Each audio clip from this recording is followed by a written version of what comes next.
விக்னேஷ் ராஜா இயக்கத்தில் தனுஷ் நடித்திருக்கும் படம்தான் கரா.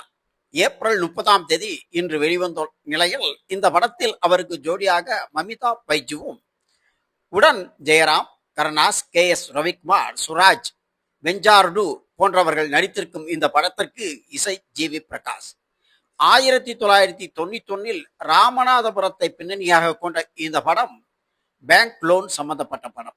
கராசாமியாக நடித்திருக்கும் தனுஷ் தனது வழக்கமான நடிப்பில் சண்டை காட்சிகளில் ரசிகர்களுக்கு விருது படைக்கிறார்.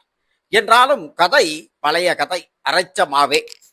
மிகுந்த எதிர்பார்ப்புக்கிடையே இந்த படத்தை பார்க்க சென்றால் ஏமாற்றமே மிஞ்சும்.